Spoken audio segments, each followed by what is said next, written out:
Você sabia que por trás da queda do homem mais sábio da Bíblia estava uma mulher que a história quase apagou? Hoje, vamos revelar a verdade oculta sobre Naamá, a esposa amonita de Salomão. Uma história que vai mudar sua visão sobre o rei mais poderoso de Israel. Antes de começar, não esqueça de se inscrever no canal e ativar o sininho para não perder os próximos segredos bíblicos que ninguém te conta. Naamá não era uma mulher qualquer. Ela era uma princesa amonita, filha de Hanum, rei dos Amonitas, um povo que, segundo a Bíblia, tinha uma relação conturbada com Israel. Os Amonitas descendiam de Ló, sobrinho de Abraão, mas, aparentemente, essa ligação familiar não os tornou aliados. Pelo contrário, eram frequentemente vistos como inimigos, adoradores de deuses pagãos como Moloque, conhecidos por sacrifícios cruéis. Mas então, como uma princesa amonita se tornou esposa de Salomão, o rei que construiu o templo de Jerusalém e era tido como o homem mais sábio do mundo? Aqui entra a política da época. Casamentos entre reis não eram por amor, mas por alianças. Salomão já havia se casado com a filha do faraó do Egito para garantir paz na fronteira sul. Agora, ao se unir a Naamá, ele selava uma trégua com os amonitas, um movimento estratégico, mas perigoso. A Bíblia menciona Naamá apenas de passagem, em 1 Reis 14, 21 e 31, identificando-a como mãe de Roboão, o herdeiro do trono. Mas a tradição judaica, especialmente no Talmude e nos escritos de Flávio Joséfo, vai além. Sugerem que ela era a mais influente entre as esposas estrangeiras de Salomão. Alguns rabinos até associam Naamá à Sulamita, descrita no Cântico dos Cânticos, a obra poética atribuída a Salomão. Uma teoria polêmica, mas que ganha força quando analisamos a devoção obsessiva do rei por ela. E é aí que a história fica sombria. Porque Naamá não era uma esposa silenciosa. Ela trouxe consigo os deuses de seu povo e, segundo 1 Reis 11, 1, 8, convenceu Salomão a construir altares para eles em Jerusalém. Isso não era apenas uma traição pessoal, mas uma violação direta do primeiro mandamento.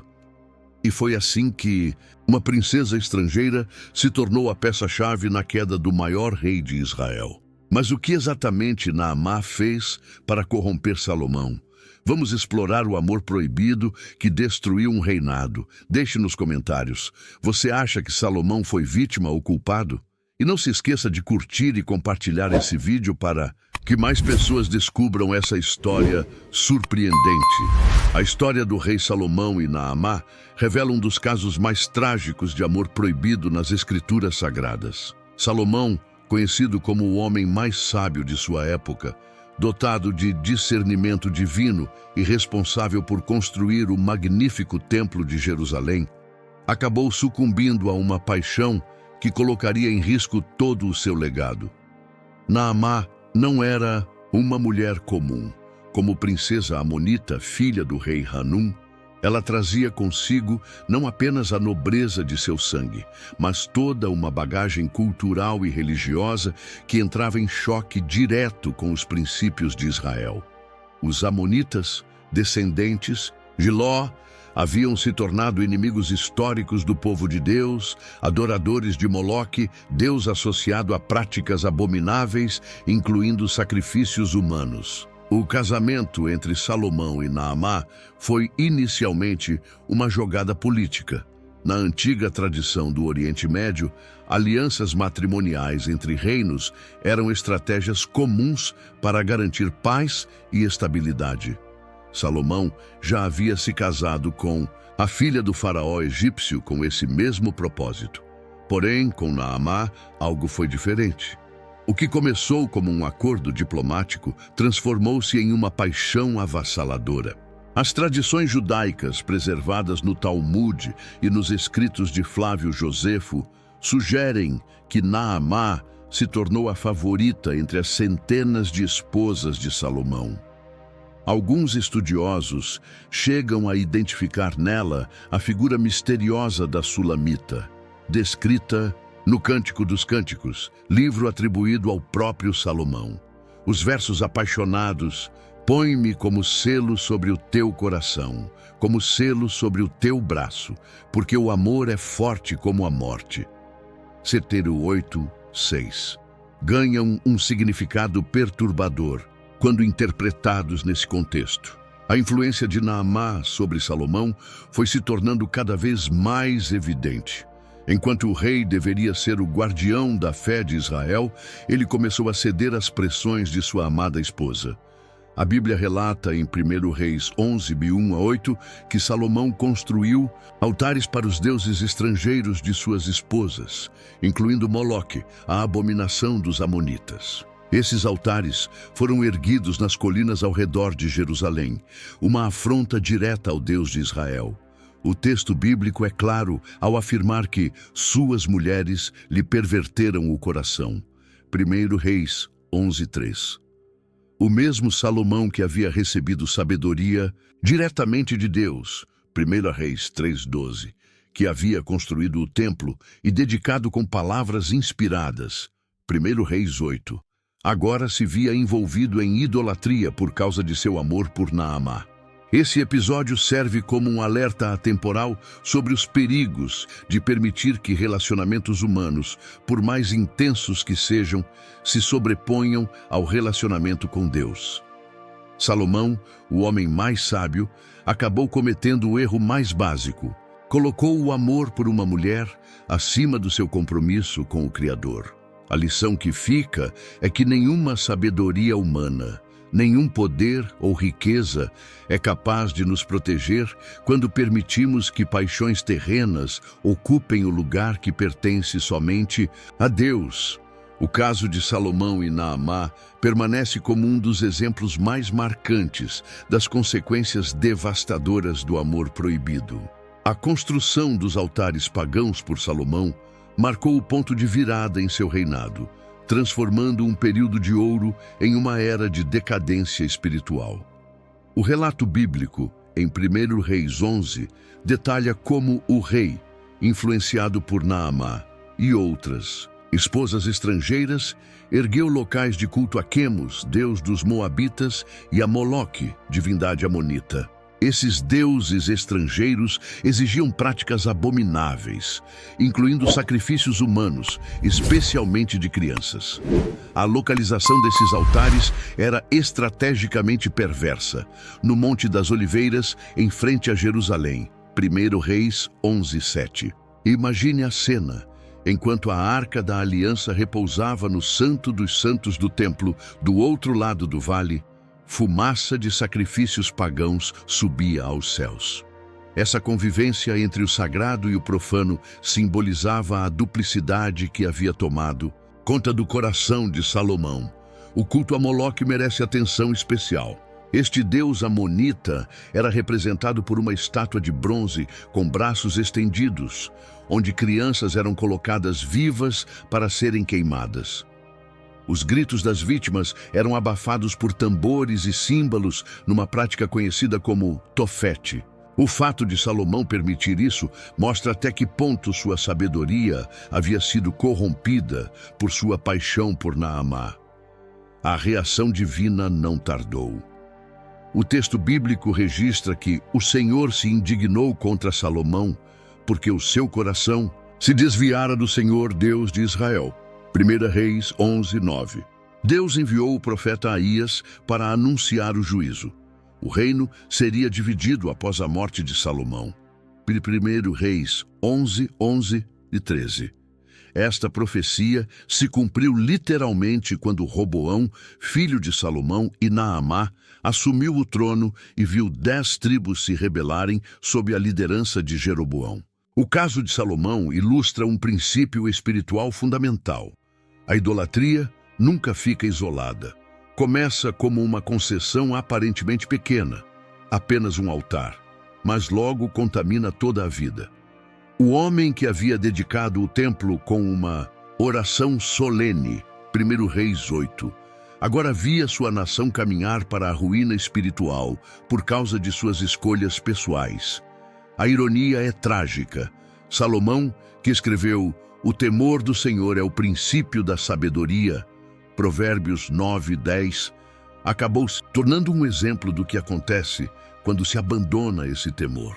Sua história serve de alerta para todos os que, em nome do amor ou da conveniência, acabam comprometendo princípios fundamentais de fé. A idolatria de Salomão plantou as sementes da destruição que marcariam o fim do reino unificado de Israel. O relato bíblico em 1 Reis 11 revela como as consequências das ações do rei se estenderiam muito além de sua vida pessoal, afetando todo o destino da nação. Apesar de suas muitas realizações, a construção do templo, o desenvolvimento econômico e a fama internacional, seu legado seria permanentemente manchado por suas falhas espirituais. A profecia de Aías ao rebelde Jeroboão, 1 Reis 11, 29 e 39, estabeleceu o cenário para a divisão iminente. O profeta tomou sua própria capa e a rasgou em 12 pedaços, dando 10 a Jeroboão como símbolo das tribos que seguiriam seu comando. Este ato dramático ilustrava como a unidade do povo de Deus seria quebrada por causa dos pecados de Salomão. A promessa divina a Davi de um reino eterno, 2 Samuel 7,16, seria mantida, mas em escala reduzida. Apenas a tribo de Judá permaneceria leal à linhagem davídica. Quando Roboão, filho de Salomão, e Naamá assumiu o trono, 1 Reis 12, a crise chegou ao ápice. Sua recusa em aliviar os pesados impostos estabelecidos por seu pai e sua arrogante resposta: "Meu pai castigou-vos com açoites, eu vos castigarei com escorpiões", 1 Reis 12:14, levaram as tribos do norte a se rebelarem. A profecia se cumpriu à risca.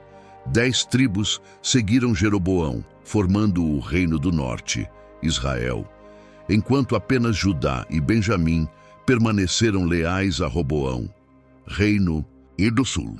A ironia histórica é profunda. O filho de Naamá, Roboão, tornou-se o instrumento pelo qual as consequências dos erros de Salomão se manifestaram plenamente. A mulher que havia influenciado Salomão a abandonar os caminhos de Deus viu seu próprio filho perder a maior parte do reino. A divisão política marcou o início de um período de declínio constante, com guerras fratricidas entre os reinos irmãos e o gradual afastamento de ambos da verdadeira adoração. O episódio revela um princípio espiritual crucial. As escolhas de um líder, especialmente em questões de fé e moral, têm consequências que transcendem sua vida pessoal e se estendem por gerações. A tolerância de Salomão com a idolatria, motivada por seu amor por Naamá, preparou o terreno para a apostasia nacional, que levaria ambos os reinos ao exílio séculos depois. A história serve como advertência solene sobre o preço da complacência e do comprometimento com os valores divinos. A história de Salomão e Naamá transcende seu contexto histórico para oferecer lições profundamente relevantes ao mundo contemporâneo. O primeiro e mais evidente ensinamento diz respeito à fragilidade da sabedoria humana quando desconectada da obediência a Deus. Salomão possuía conhecimento incomparável sobre botânica, zoologia, administração e até mesmo teologia. Mas todo esse intelecto mostrou-se insuficiente para protegê-lo das consequências de suas más escolhas afetivas. A narrativa bíblica revela como relacionamentos íntimos podem servir como porta de entrada para comprometimentos espirituais. Na era moderna, onde a tolerância é frequentemente elevada à categoria de virtude suprema, o caso de Salomão alerta para os perigos de permitir que laços emocionais redefinam valores e princípios. O rei começou cedendo espaço para práticas culturais estrangeiras em nome do respeito à diversidade, mas terminou construindo altares à idolatria em Jerusalém, um processo gradual de concessões que muitos enfrentam hoje em diferentes contextos. A conexão entre liderança pública e integridade privada constitui outro aspecto crucial. Salomão fracassou em reconhecer que suas decisões pessoais teriam impacto nacional. Quando líderes religiosos, políticos ou mesmo familiares negligenciam seus compromissos éticos em nome de paixões ou conveniências, as consequências raramente permanecem confinadas à esfera individual. A divisão do reino ilustra como a falha moral de um homem pode afetar milhões. A figura de Naamã também oferece reflexões importantes sobre influência e responsabilidade. Embora a Bíblia não detalhe suas motivações, seu papel como agente de mudança cultural negativo levanta questões sobre como indivíduos podem conscientemente ou não promover valores contrários à fé que professam. Num mundo cada vez mais interconectado, onde cosmovisões diversas competem por espaço, discernir entre enriquecimento cultural genuíno e comprometimento de princípios torna-se essencial. Por fim, a história encerra uma mensagem de esperança. Mesmo após graves quedas, o arrependimento e a restauração permanecem possíveis. Tradições judaicas sugerem que Salomão teria se arrependido nos últimos anos de vida, escrevendo Eclesiastes como reflexão sobre a vaidade de tudo que não seja Deus. Essa possibilidade de redenção final oferece consolo sem minimizar a gravidade dos erros cometidos, equilibrando justiça e misericórdia de maneira profundamente instrutiva para todos que buscam aprender com os erros do passado.